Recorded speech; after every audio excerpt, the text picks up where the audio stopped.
提摩太后书，提摩太后书第1章。我是保罗，我奉上帝的旨意做基督耶稣的使徒，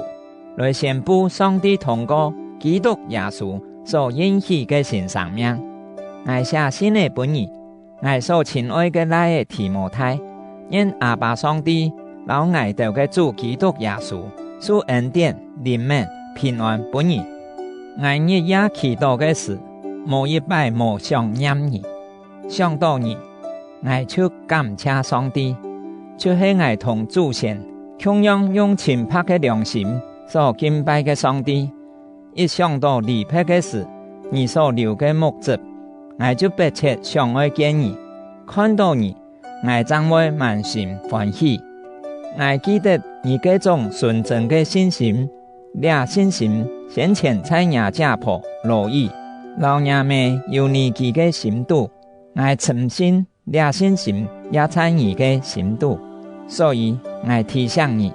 我為你安舒的事，上帝賜本你的恩賜，你愛本己搶火按樣錯下去，因為上帝所賜本我哋的靈，唔係愛使我哋變無膽，顛倒佢嘅靈會使我哋充滿力量、愛心、和節制。因為按樣，為我哋嘅主做證這件事，你唔好看作見笑，也唔好因為我為主嘅緣故，上做受犯來感覺見笑。你愛照上帝所賜嘅力量，為福音上強來分擔苦難。上帝拯救我哋，呼召我哋做其聖潔嘅子民，並唔係我哋有乜嘅好行為，係因為佢嘅旨意和恩典。在萬事以前，佢已經通過基督耶穌，將這恩典賜本我哋嚟。這下通過我哋嘅救主基督耶穌嘅降臨，這恩典就顯明出來。基督已經毀滅死嘅權勢，通過福音將唔會滅亡嘅生命表明出來。為到這個福音，上帝指派我做傳道人、使徒和教師，所以我將會受到這條苦難，總係我唔會感覺見笑，因為我認識我所信靠嘅上帝，也深信佢會保守佢所交託我嘅，直到主再來嘅日。你要堅持遵守對我所學嘅健全嘅正道，看作規範，也要堅持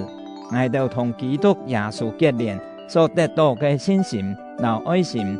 你要依靠喺在我哋內心嘅聖靈，好好保守所交託你嘅正道。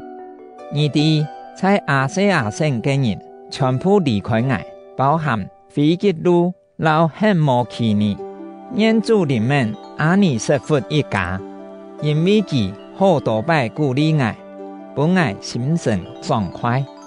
佢無因為我上做受犯來感覺見笑，反轉一到羅馬就熱心尋我，直到尋到。願主在自家再來嘅日施恩，本佢得到上主嘅憐憫。